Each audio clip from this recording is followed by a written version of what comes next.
M Kumar mathematics classes.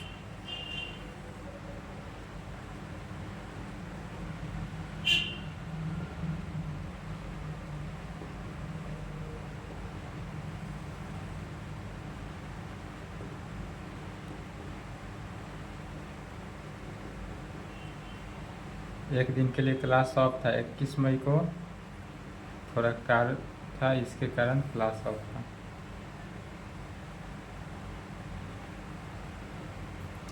Lecture 16 हो गया। क्या चल रहा था? Paper 7 group C. Paper 7 group C में क्या चल रहा है? क्या है? Differential equation. डिफरेंशियल इसमें chapter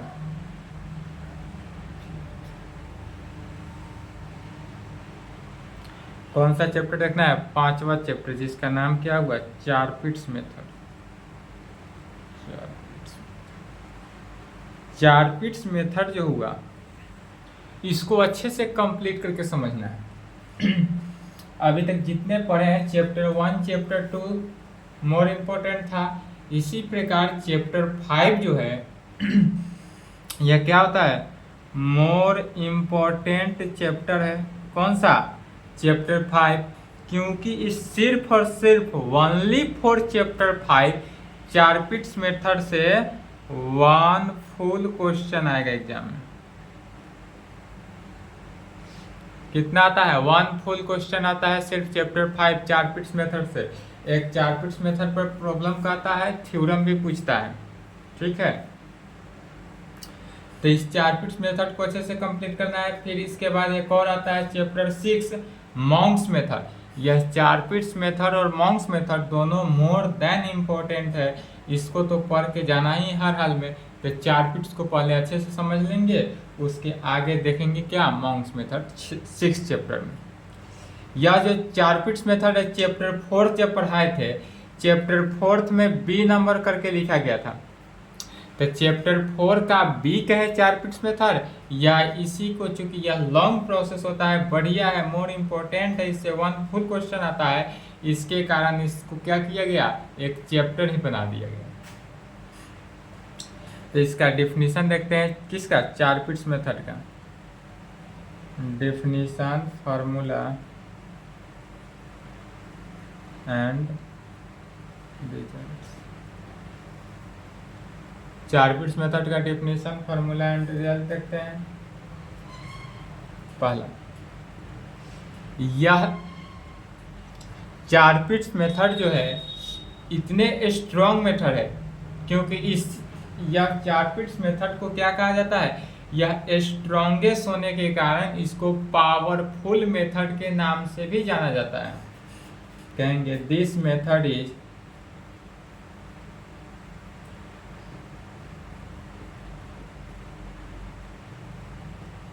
this method is the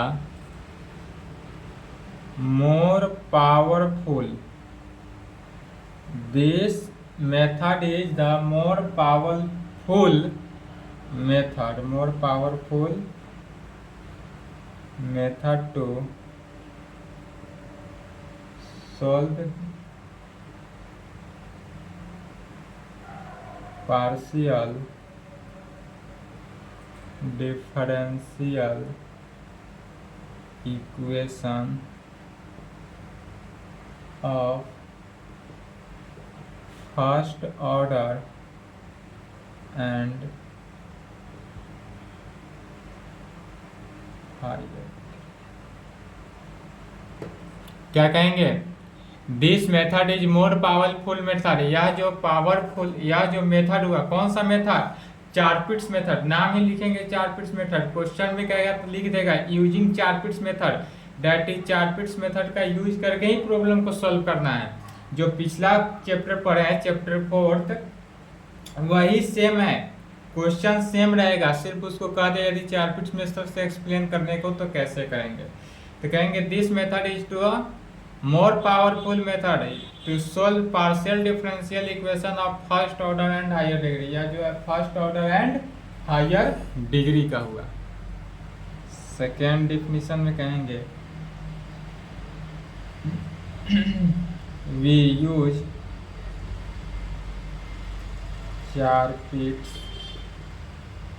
क्या करना है, चारपिट्स को यूज करना है। We use Charpit's method when all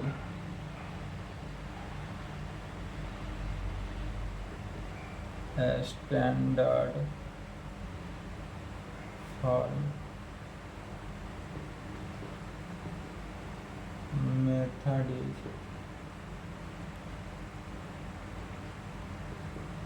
fail या can not reduce into standard। क्या लिखा गया, we use Charpit's method. Charpit's method का यूज कहाँ करेंगे, कब करेंगे, कैसे करेंगे। तो चारपिट्स मेथड का यूज उस टाइम करते हैं व्हेन जब all standard form method is fail. जितने भी 4 स्टैंडर्ड फॉर्म का मेथड था, 4 में से 3 स्टैंडर्ड फॉर्म हम बताए थे। स्टैंडर्ड 1 बताया गया था, 2 बताया गया था एंड 3 बताया गया था। चौथा को नहीं बताए थे क्योंकि इससे इम्पोर्टेंट नहीं था, इसलिए नहीं बताया। तो जब चारों स्टैंडर्ड से, जितने भी 4 स्टैंडर्ड फॉर्म का डिफरेंशियल इक्वेशन था, उससे यदि वह फेल हो जाए, उस मेथड से यदि डिफरेंशियल इक्वेशन सॉल्व ना हो, जैसे पहला स्टैंडर्ड में क्या था, सिर्फ पी और क्यू कंटेन करता था, एक्स वाई जेड कंटेन नहीं किया। सेकेंड में जो था उसमें P Q and Z contain करता था, एक्स वाई नहीं कंटेन करता था। और थर्ड में था P Q X Y contain करता था, जेड नहीं कंटेन करता था। तो इस प्रकार का मेथड हो, जब यह सॉल्व करने में फेल हो जाए, फेलियर हो जाए, या नहीं तो can not reduce into standard form, या स्टैंडर्ड फॉर्म यदि रिड्यूस ना हो, तब उस समय यूज करते हैं किसको, चारपिट्स मेथड को। और तब चारपिट्स मेथड जो है उसको सॉल्व कर देता है, इसलिए इसी को स्ट्रॉन्गेस्ट मेथड का है, या नहीं तो पावरफुल मेथड कहा जाता है। चारपिट्स का नाम हो जाता है क्या, स्ट्रॉन्गेस्ट मेथड या पावरफुल मेथड। तब कहेंगे all the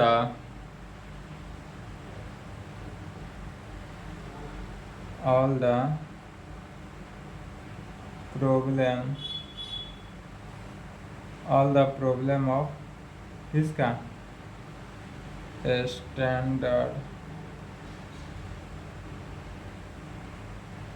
form method can also B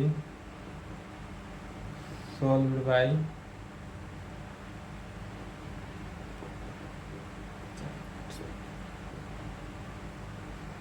क्या कहेंगे, all the problem of standard form method, या जो है स्टैंडर्ड फॉर्म मेथड के जितने भी प्रॉब्लम है। स्टैंडर्ड फॉर्म मेथड कहने का मीनिंग क्या हुआ, जो पिछला चैप्टर था, चैप्टर 4 का जितना भी प्रॉब्लम है वह सॉल्व होता है किससे, चारपिट्स मेथड का। वही चारपिट्स मेथड का यूज करके सॉल्व करते चले जाना है। कैसे, इन द फंक्शन, यदि हमारे पास फंक्शन क्या हो, z is equal to function of F X Y हो, या नहीं तो function of F X Y Z is equal to 0 हो। इस प्रकार से कोई भी फंक्शन दिया रहे इन द फंक्शन, यह फंक्शन यदि दिया हुआ है जिसमें x और y दोनों क्या है, इंडिपेंडेंट वेरिएबल है। आप कहेंगे पहला, यदि x and y are independent, यदि x और y जो है वह इंडिपेंडेंट वेरिएबल हो। कैसा वेरिएबल है, इंडिपेंडेंट। तो इंडिपेंडेंट वेरिएबल होगा, इसलिए del x by del Y, मैंने एक्स का वाई के रेस्पेक्ट में जब पार्शियल डिफ्रेंशिएट करते हैं तो 0, एंड वाई को एक्स के रेस्पेक्ट में भी यदि डिफ्रेंशिएट करते हैं तो 0 ही होता है। दैट इज एक्स और वाई वहाँ पर क्या होना चाहिए, इंडिपेंडेंट वेरिएबल होना चाहिए।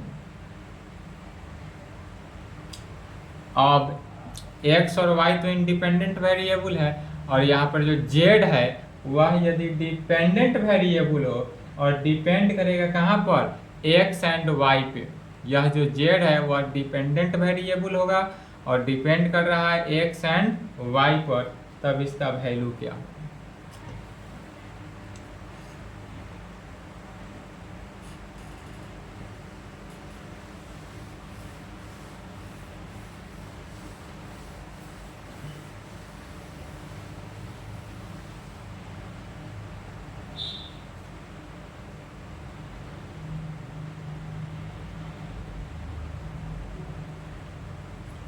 Z is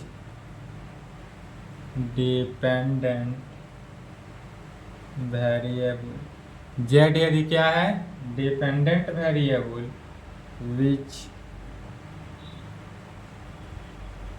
depends on x and y। यदि z जो है डिपेंडेंट वेरिएबल है, z is dependent variable which depends on कहाँ पर, x एंड y पे, x और y पे डिपेंड है, इसलिए वी डिनोट, इसलिए इसको कैसे डिनोट करते हैं सो देखेंगे।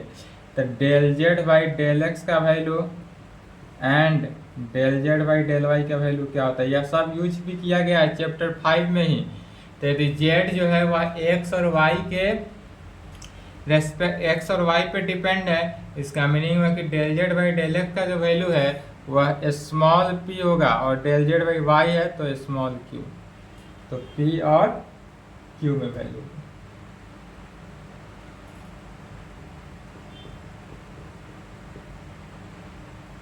नेक्स्ट P है, तो P का y के रेस्पेक्ट में, तो del P by del Y क्या हुआ, तो डेल P को y के रेस्पेक्ट में यदि पार्शियल डिफ्रेंशिएट करते हैं तो देखेंगे डेल बाई डेल वाई है इनटू P, तो P के जगह पर क्या है, del Z by del X, यह जो P हुआ यह del Z by del X में हुआ, यह del Z by del X है इंटू इतना है, तो इसको इस प्रकार से लिखा जा सकता है। ध्यान से समझेंगे, पहले किसके पहले तो x के रेस्पेक्ट में पार्शियल डेरिवेटिव हुआ, उसके बाद y के रेस्पेक्ट में पार्शियल डेरिवेटिव हो रहा है, तो इसी को लिखा जा सकता है del two z by del Y del x, del Y del z, that is, अब del Y by del x का है या del Y del x by del y का है, बात एक ही हुआ, तो इसके आगे इक्वल टू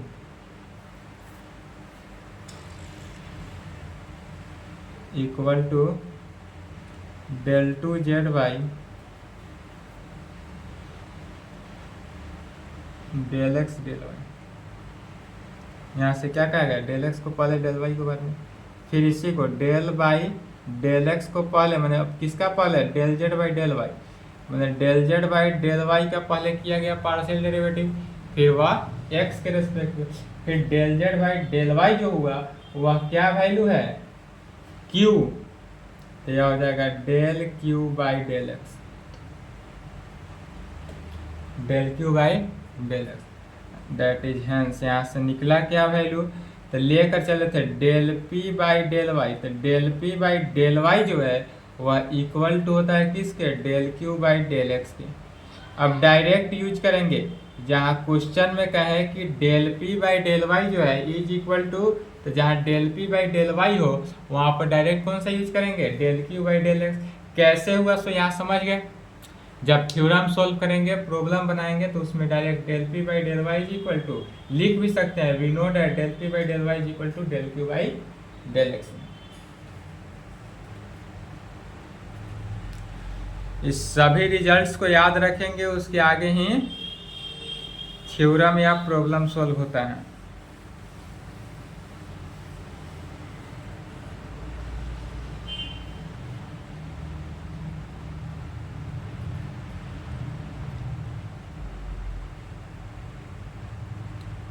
एफ, यदि F is equal to capital F है, यदि फंक्शन है एफ जो है एफ इज इक्वल टू, ध्यान समझेंगे, स्मॉल और कैपिटल हमारा लिखने का तरीका देख ले, कैपिटल हुआ और स्मॉल हुआ तो तिरछा है, कैपिटल हुआ स्मॉल हुआ।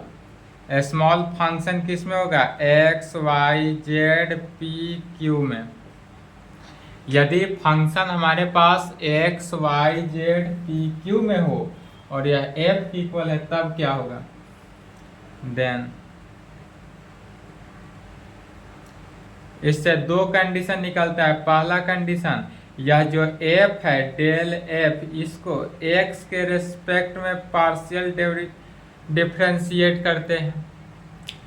डेल एफ को कितना, एक्स के रेस्पेक्ट में पार्शियल डिफरेंशिएट किया जा रहा है। तो जब एफ को एक्स के रेस्पेक्ट में पार्शियल डिफरेंशिएट किए तो यह वैल्यू क्या होगा, सो देखेंगे। तो पहले इधर लिख लिए, इसको मिटा देंगे, लिख ले राइट साइड।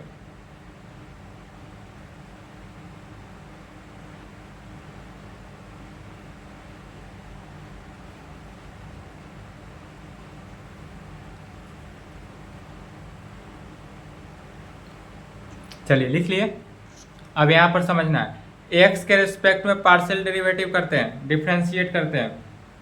तो पहले यह एफ जो है, इस एफ को किसके, एक्स के रेस्पेक्ट में, इनटू एक्स को एक्स के रेस्पेक्ट में। फिर जो फंक्शन दिया है, एफ का मीनिंग क्या हुआ, फंक्शन हुआ। यह एफ की जगह पर कोई भी फंक्शन दिया हुआ रहेगा। यहाँ पर फंक्शन को किस चीज से, एफ से डिनोट किया जा रहा है। फिर प्लस यह जो फंक्शन है उसको एफ को वाई के रेस्पेक्ट में करेंगे। चैन रूल पर चल रहा है वाई के रेस्पेक्ट में, क्योंकि यहाँ पर क्या है, वाई है। तो यह फंक्शन को पहले वाई के रेस्पेक्ट में, यह जो फंक्शन होगा यह किस फॉर्म में है, तो फंक्शन वाई के फॉर्म में है। तो वाई के रेस्पेक्ट में फंक्शन को पार्शियल डेरिवेटिव किए। फिर इस y को लास्ट में x के रेस्पेक्ट में पार्शियल डेरिवेटिव, क्योंकि सभी को x के रेस्पेक्ट में करना है। फिर फंक्शन को z के रेस्पेक्ट में, तो del F by del Z होगा, इनटू जेड को x के रेस्पेक्ट में, प्लस फंक्शन को p के रेस्पेक्ट में पार्शियल डेरिवेटिव, फिर p को x के रेस्पेक्ट में, फिर फंक्शन को q के रेस्पेक्ट में पार्शियल डेरिवेटिव, फिर q को x के रेस्पेक्ट में पार्शियल डेरिवेटिव करते हैं। यही हुआ चैन रूल पर पार्शियल डेरिवेटिव निकालते हैं। फिर क्या जानते हैं, तो del F by del X into del x by del X, मैंने एक्स को एक्स के रेस्पेक्ट में ही पार्शियल डेरिवेटिव करते हैं, तो यह वैल्यू 1 हुआ। Del F by del Y into del Y by del X, Y को एक्स के रेस्पेक्ट में, तो क्या हुआ, चूंकि एक्स और वाई दोनों इंडिपेंडेंट वेरिएबल है, इसलिए यह वैल्यू क्या होता है, 0। क्यों हुआ, पहले निकला हुआ है, यहाँ डायरेक्ट यूज करना है। Del F by del Z into del Z by del x का वैल्यू क्या जानते हैं, यह जो है del Z by del x का वैल्यू p, फिर function del F by del p into del p by del X, मैंने p को x के रेस्पेक्ट में पार्शियल डेरिवेटिव करते हैं तो p ही रहने देते हैं, del p by del X, plus del F by del Q into del Q by del x. तो del p by del x जो है वह del Q by del x के इक्वल आ जाता है, तो यहाँ पर del Q by del x ही रहने देते हैं। इक्वल क्या होता है, तो del p by del Y is equal to निकल रहा था del Q by del x, या वैल्यू निकलता है। इसी को सॉल्व किए तो क्या आएगा, del F by del X 0 हुआ, छोड़ दिए, p वाला टर्म कंटेन किया, प्लस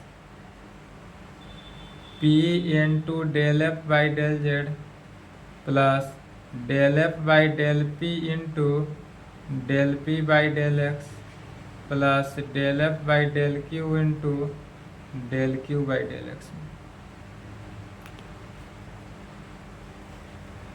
एंड दूसरा टर्म, दूसरा में क्या करना है, यह f जो है इसको y के रेस्पेक्ट में पार्शियल डेरिवेटिव करते हैं। तो डेल f को किसके, y के रेस्पेक्ट में पार्शियल डेरिवेटिव किए, तो जब y के रेस्पेक्ट में पार्शियल, तो पहले तो x के रेस्पेक्ट में, तो del f by del X into del x by del y, x को किसके, वाई के रेस्पेक्ट में किया जा रहा है, सभी को चेन रूल पर तोड़ते चले जाना है। फिर फंक्शन को वाई के रेस्पेक्ट में, वाई को वाई के रेस्पेक्ट में, फंक्शन को जेड के रेस्पेक्ट में, जेड को वाई के रेस्पेक्ट में, पी को वाई,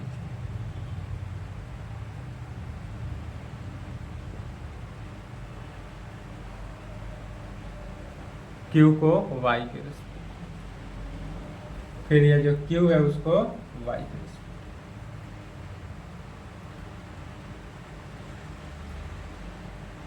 फिर एक्स और वाई इंडिपेंडेंट है तो यह वैल्यू क्या हो गया, 0 देगा।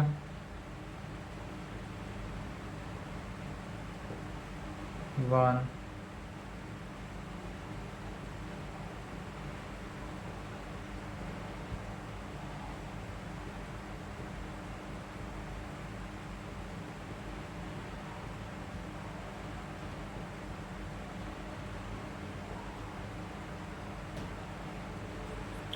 या वैल्यू 0 हुआ, नेगलेक्ट हुआ। या यहाँ से देखेंगे del Z by del y, तो del Z by del y का वैल्यू क्या जानते हैं, q. Del Z by del y का वैल्यू हो जाता है क्यू,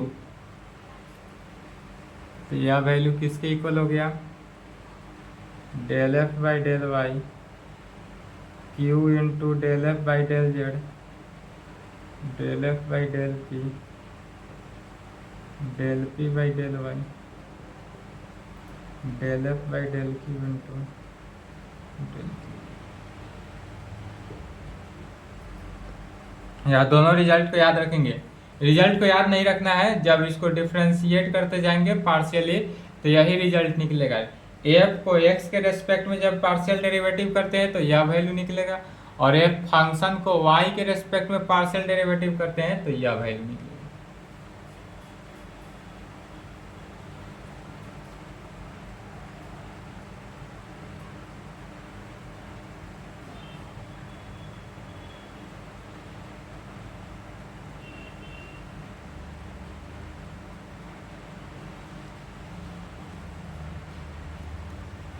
चलिए लिख लिया।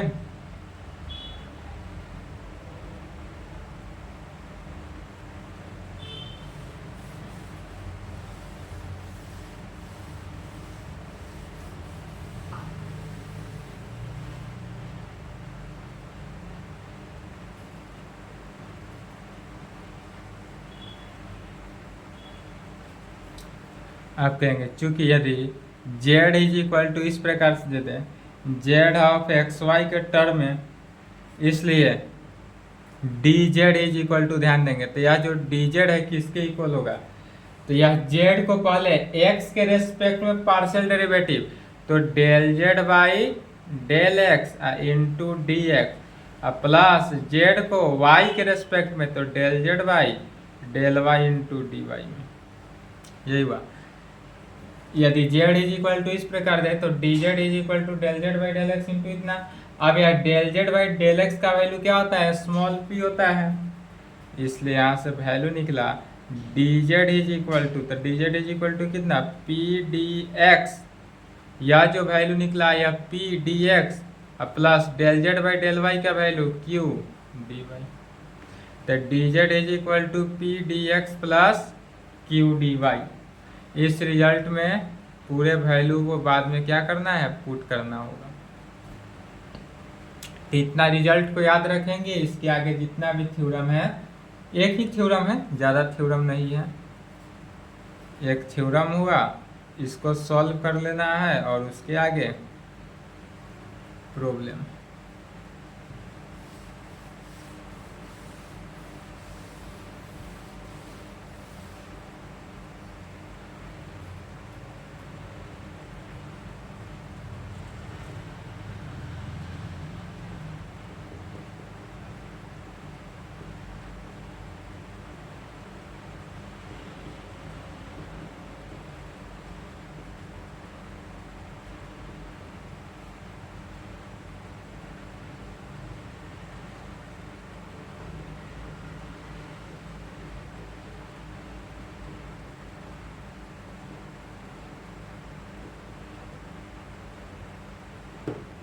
Explain Charpit's method of solving partial differentiation partial differential equation of first order का।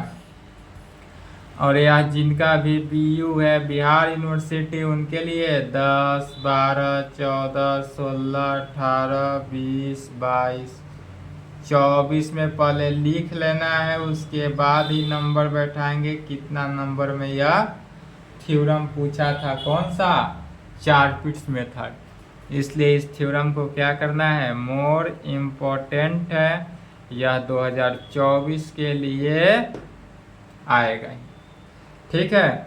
और यह थ्योरम जब पूछेगा explain Charpit's method of solving partial differential equation of first order, तो आप क्वेश्चन बैंक उठाकर देखेंगे, यह क्वेश्चन कभी कभी फुल मार्क्स का भी रहता है, 1 फुल क्वेश्चन, अधिकांशतः बार में क्या रहता है 1 फुल क्वेश्चन में देगा, नहीं तो कभी कभी रियल केस में क्या करता है हाफ क्वेश्चन भी रहता है, हाफ क्वेश्चन में। तो यदि explain using Charpit's method solving माने चारपिट्स मेथड का सॉल्व करने के लिए 1 फुल क्वेश्चन दे तो अच्छा है कि एक ही बनाएंगे और फुल क्वेश्चन हो जाएगा, लेकिन हाफ में दे तो भी हाफ में नंबर मिलेगा, ठीक है। तो कोशिश करेंगे जैसा रहे, इसको नेक्स्ट क्लास में देखा जाएगा, यह लॉन्ग थ्योरम होता है, ठीक है, इसलिए इसको नेक्स्ट क्लास में देखा जाएगा। यहाँ तक जितना भी कंप्लीट हुआ है इसको रिवीजन कर लेंगे, क्योंकि सब का यूज होगा इस थ्योरम में, ठीक है। और यह थ्योरम सिर्फ समझने के लिए है, समझ लेंगे तो दिक्कत नहीं होगा, क्योंकि इस थ्योरम में small F and capital F का डिफरेंट है। तो पहले हमारा लिखने का तरीका भी देख लेंगे कि कैपिटल कैसे लिखते हैं, स्मॉल कैसे लिखते हैं। कैपिटल यह हुआ और स्मॉल एफ यह होगा, ठीक है। तो सिर्फ कैपिटल और स्मॉल एफ का अंतर होगा इस थ्योरम में, नेक्स्ट क्लास में देखा जाएगा। फुल क्वेश्चन पूछे तो भी बना कर आना है, हाफ क्वेश्चन पूछे तो भी बना कर आना है, ठीक है। चलिए यहाँ तक कंप्लीट करें, आज क्लास को यहीं पे छोड़ते हैं।